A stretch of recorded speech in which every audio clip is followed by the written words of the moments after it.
Hi, everyone. Some of you might know already, some of you might not. I was banned on TikTok. I don't know why.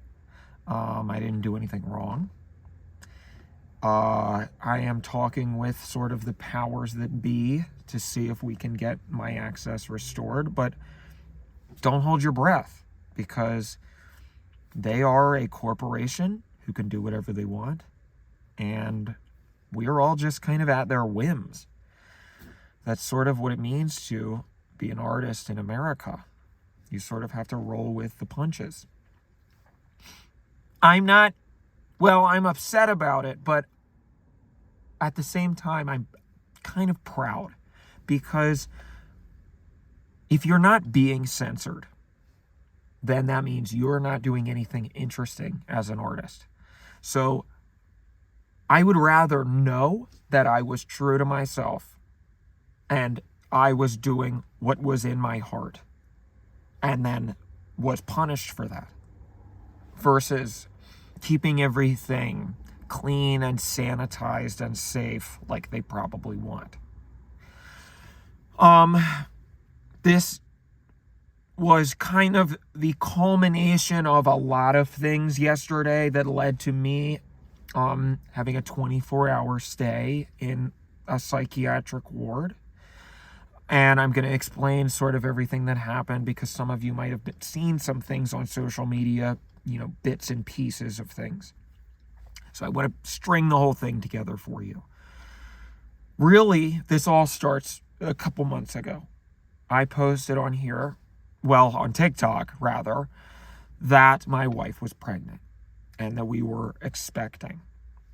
This was not something that we had planned, but it wasn't exactly unwelcome either because we had both kind of talked about maybe wanting children someday. And so we decided, why not? Let's just see what happens. At the same time, this did come at a little bit of a bad time for me because I had gotten laid off shortly after Christmas time from my day job. And so I was kind of in a place where I was not sure what I was going to do next, and I was struggling to get myself back up on my feet. The good news was that meant I would get to be home 24/7 to basically be my wife's personal slave. And I don't mean that in a bad way. I'm just saying what I was, the facts, because she, of course, deserved that. She was pregnant, and I'm sure being pregnant is very difficult. But at the same time, I was waiting on her hand and foot. And anybody who's doing that for a sustained period of time, we were both stuck in the same four walls together 24/7 for weeks. So any human being in that situation is going to react to that. And this all kind of came to a head one night when she basically screamed at me, just get out of here, leave me alone for 5 seconds. And I admit that because I tend to be an anxious person, I like to kind of do everything for everybody and make sure that everybody's taken care of. And I can hover over people and I can kind of smother them because I want to be in control of them having a good time with me. I want to fix it. And she did apologize to me for screaming at me, but there was truth to what she said. And so that kind of informs the next part of this story. That's important context because it shows you my mindset.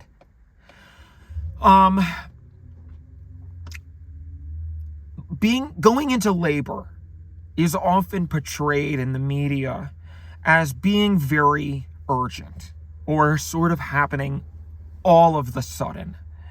And in real life, it's a lot more drawn out.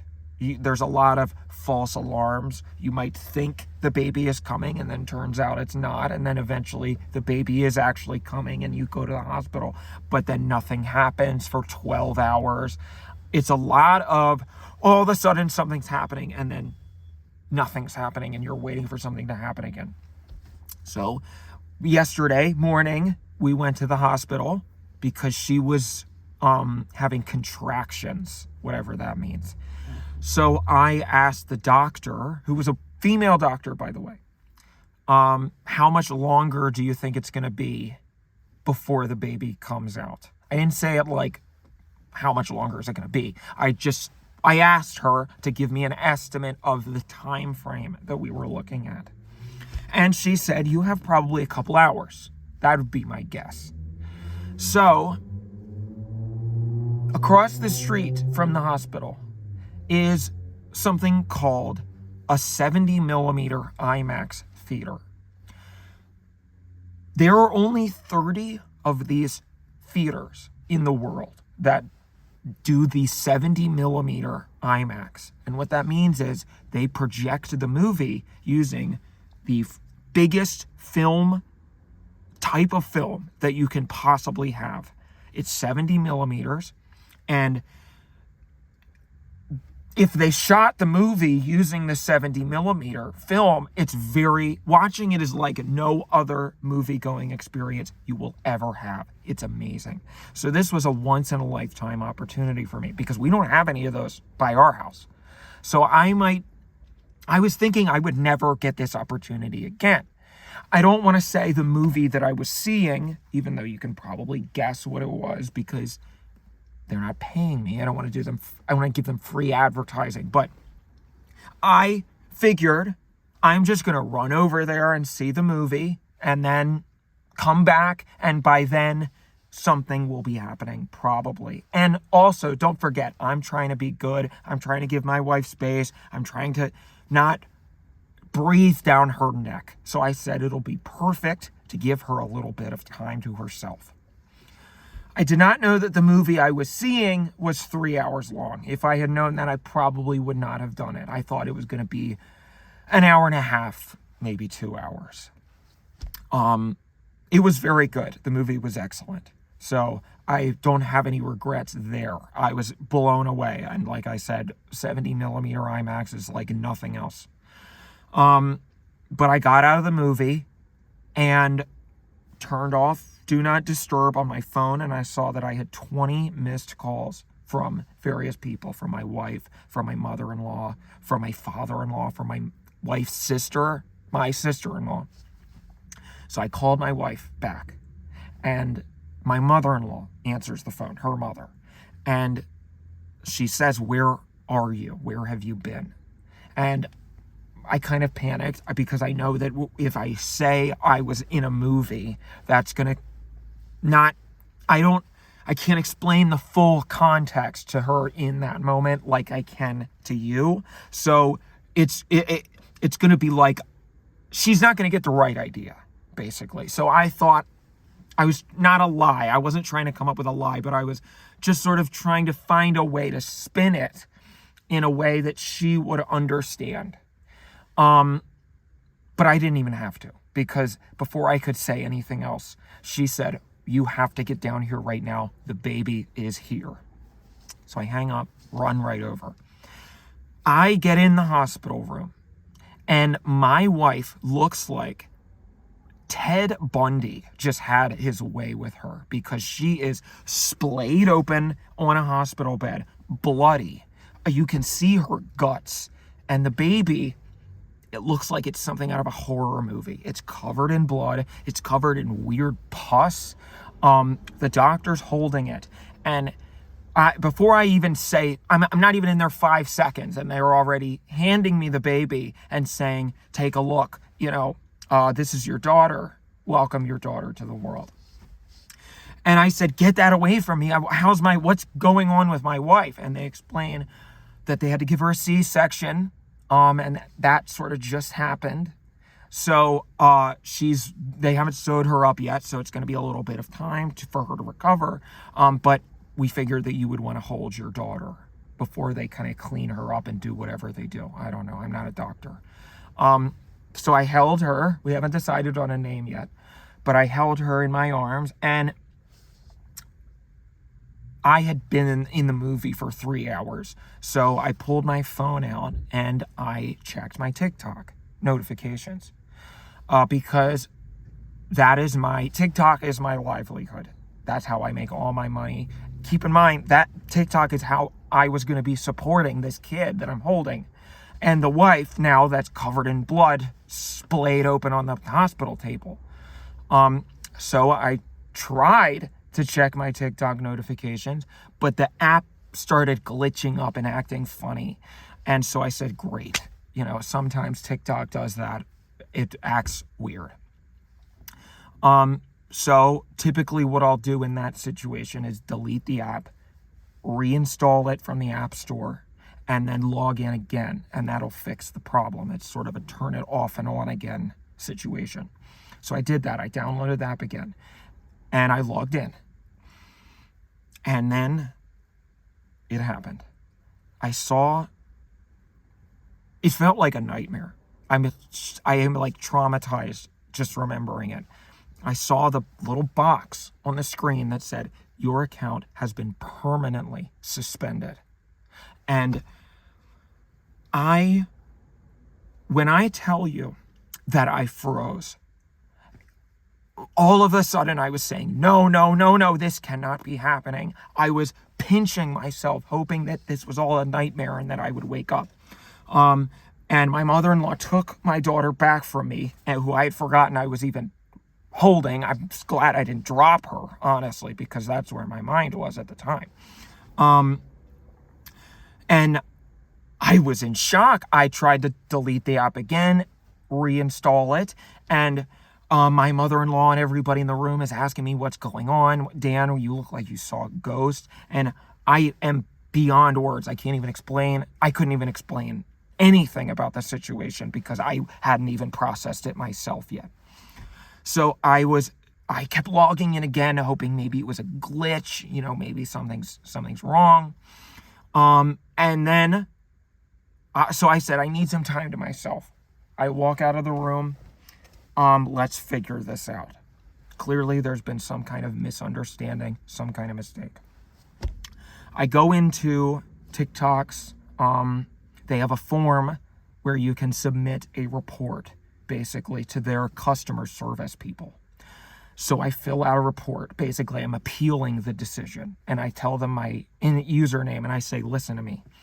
I have been a member of this community slaving for 3 years straight, every day, to build an audience of 2 million people.